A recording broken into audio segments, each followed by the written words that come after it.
Hello? It's Christy Gray, your newest hype girl and astrologer. Welcome to the Cosmic Hotline. Hello, stargazers. I'm back with another episode, and this one is hot, fiery, spicy, and filled with action-taking and magnetic energy. Yes, that's right. We are celebrating a lot today on the Cosmic Hotline as we bask in the bright and bold energy of Aries season, which is the zodiac's fiery trailblazer. And I'm so thrilled to dive into today's topic, which is the astrological new year, Aries season, and the powerful Aries new moon. So in this episode, we're going to explore the significance of Aries season and what it means for us as we embark on a new cycle around the sun, from the courageous and confident nature of Aries to the fresh start that comes with the astrological new year. And I want us to all uncover the magic of this time and how can we harness this energy to go after what we want.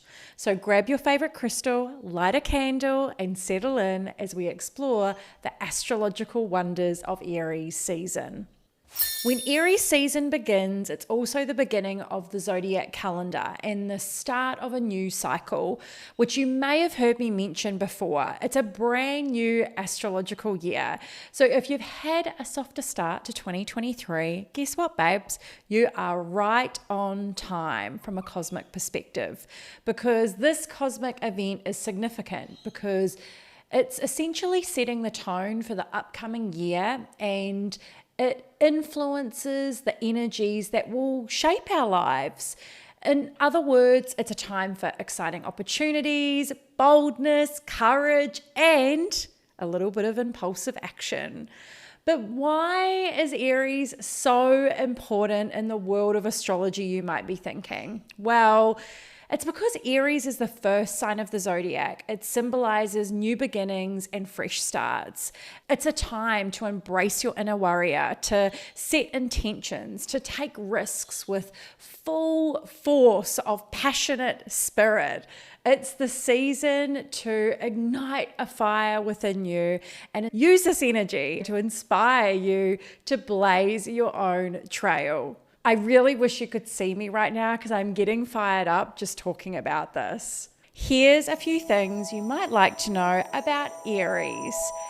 Aries is known for their unyielding courage, their unwavering leadership, and their fiery passion. They definitely have a competitive spirit and they can light up any room they enter.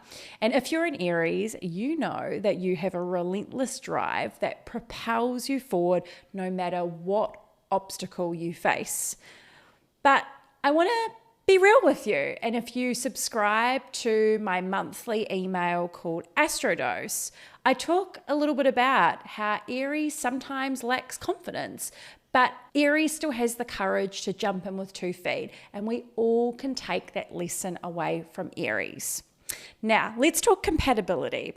Aries' best matches include other fire signs. So I'm talking Leo and Sagittarius, as well as fellow cardinal signs like Cancer, Capricorn, and Libra. Obviously, it depends on other placements in the natal chart. You know I'm big on that. But if you're an Aries, you may find that connecting with water signs like Cancer, Pisces, and Scorpio, it can take a little bit of time for both of you to warm up because our water signs lean towards the more emotional and sensitive side. Now, it doesn't mean that you can't make a relationship work, whether it's personal, professional, or a friendship. But Aries, you do have a bold and direct approach. Just remember that. But please don't try and change who you are for others, but instead remain curious if you're looking to create a spark. Now, Aries have a bold and assertive nature, which can make them a natural fit for any leadership roles, entrepreneurship, or any high risk, high reward ventures. Aries thrive in careers that allow them to take charge and be in control. Anything like sales, marketing, or anything that requires like a high energetic output. Aries also have a knack for making money, but they must be careful not to overspend or take too much of a financial risk. Now, when it comes to love, Aries can be intense and passionate, but they can also be impulsive and quick to anger. They need a partner, or they need people in their life that can keep up with their high energy and adventurous spirit, but they can also provide them with a sense of grounding and stability. In relationships, communication is key with an Aries, as Aries can be direct to a fault, and they have some opportunities, you could say, to learn and listen, as well as still assert themselves and speak their mind. It's definitely a dance, and I don't think that just Aries are working towards that. I think we're all working towards that, babes. And look, I'm the first to put my hand up here. I'm an Aries moon, and I've definitely had some lessons on passion and energy and assertion throughout my life. Now, what's going on this week? Because today we have had an Aries new moon, and it's going to be the first of 2 new moons in Aries over the next few weeks. And this lunation symbolizes new beginnings and the spark of life that comes after a period of inward reflection and depth of emotion, which came with Pisces season. I don't know about you, but I was so ready for this energetic shift, and I felt it. Like, I woke up and I could feel it, and I was like, I am so here for this. So today is the 22nd of March, and the new moon was in Aries, and it was at its peak this morning, and it's really igniting a celestial fire that promises to energize and inspire us. And this moon, it's so significant. And the reason why is it sat at 0 degrees of this cardinal fire sign. And this is a critical degree point in astrology, and it's amplifying the power of this lunar event. Plus, we don't just have the sun and moon in Aries, we also have Mercury, Chiron, and Jupiter, all in a stellium in Aries in the second house. So what does this mean for us? Well, the second house is associated with our values, self-worth, and possessions. And with this powerful stellium in Aries, we're really being called to take action and assert ourselves in these areas of our lives. And it really is a time for new beginnings, especially related to finances, career, and personal values. But I also want to highlight it's an ideal time to set intentions related to self-improvement and self-esteem. Because we've got Chiron, the asteroid that's known as the wounded healer, thrown in the mix, we may feel called to confront and heal old wounds related to our sense of self-worth.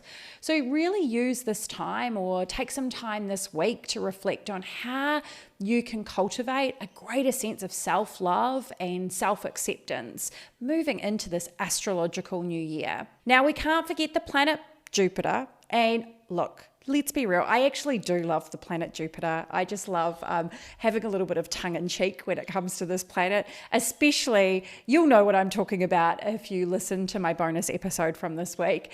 But look, Jupiter's presence in the stellium of Aries energy, it also brings with it like optimism and abundance. And it really is a time to dream big and take bold steps towards your goals. And with this energy of Aries behind you, you can tap into your courage and leadership skills to really make your dreams a reality. Don't be afraid to go out and take a risk this week. Put yourself out there, do something for you, and don't dim your light. Give yourself permission to shine. Now, the reason I think it's so important that you do that and you harness this energy is because this month we've had 2 powerhouse outer planets which really speak to, generational changes, which is both Saturn and Pluto changing into new constellations. And it's been a big deal if you've been tuning into the Cosmic Hotline each week. because this celestial shift represents an identity birthing true from within. We're really starting to regenerate and transform in the areas of our lives where the constellation of Aquarius and Pisces reside. Now, just to, keep things fun and interesting, because the cosmos ain't playing, is the ruler of Aries is Mars. And Mars is still in Gemini. It's moving into Cancer soon, which I'm so excited for. But what it does highlight is this duality of our sacred masculine and divine feminine energy.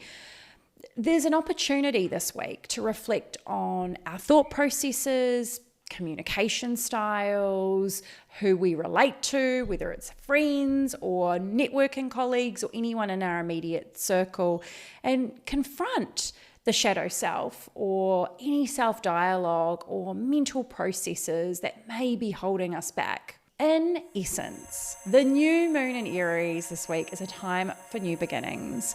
It's a time to set intentions for what we want to achieve and to create, not just today, not just this week, not just this month, but for the entire year ahead. And I just think we should be embracing this very auspicious and celestial potent energy and take advantage of this opportunity to really go after what we want. And remember, not setting intentions during this lunation would be like turning down a VIP invitation to the biggest celestial party of the year. So I just want to say, we should be raising a toast to new beginnings and fresh starts. Now, if you want to get a little witchy and you're looking for a ritual to harness the energy of this Aries new moon, what I would invite you to do is set the mood. Find a quiet and comfortable space to sit in. You could light a candle, burn some incense, or play some music to create a peaceful atmosphere. Then I want you to ground yourself. Take a few deep breaths and anchor into the moment. Go ahead. Set some intentions, write down what you want to manifest moving forward and be as specific as you can. I love using affirmative language such as I am or I have, and I try to avoid, or I always invite people to avoid using negative language. Don't talk about what you don't want, talk about what you do want. If you do want a little bit of help with this, I did post on Instagram the other day 10 questions to ask yourself before the astrological new year, and I've had some gorgeous DMs about people that have completed this and the epiphanies that have come from that. So if you haven't had the chance to look at that or answer some of those questions, I invite you to do so this week. Once you've done that, whether you've set intentions, done some journaling, then look at how you can take action. And just choose one or two things. Don't try to reinvent the wheel. Remember, Aries season is about throwing spaghetti at the wall to see what sticks. You don't have to commit to everything you're doing. It's just about taking action and building momentum. So create an action plan. Break it down into smaller and achievable steps and commit to taking action. If there's something you can do today, go out and do it. Then what I want you to do is release and let go. Write down any limiting beliefs, any negative self-talk or fears that have been holding you back from achieving your intentions. We've got to remember that Aries is all about moving forward. So there's an opportunity to release something from the past here. And if you do this, you can burn your limiting beliefs as a symbol of releasing them. You're letting go of them. Once you've done that, express gratitude. End your ritual by expressing gratitude for all of the blessings in your life. You can say a prayer, say something out loud like an affirmation, meditate, or take a moment just to appreciate everything that you have. Remember, the most important part of any ritual is that you connect to your intuition and you do what feels right for you. I want you to trust yourself and allow the energy of this Aries new moon to guide you on your journey ahead. Now, if you're looking for a little bit of accountability, well, babes, I want to hear from you. What are you most excited about for the year ahead? What are you working towards? What are your dreams? What intentions are you setting? I want you to send me a message and tell me what you're working towards, and let's work towards our manifestations together. I'll be back next week and we'll be diving into the topic of astrocartography. Say what? Yes, we are. I'm going to be taking you through what exactly it is and why it was so important when I chose Bali as a place to go and write my book. So until next week, keep exploring the stars within and without, babes.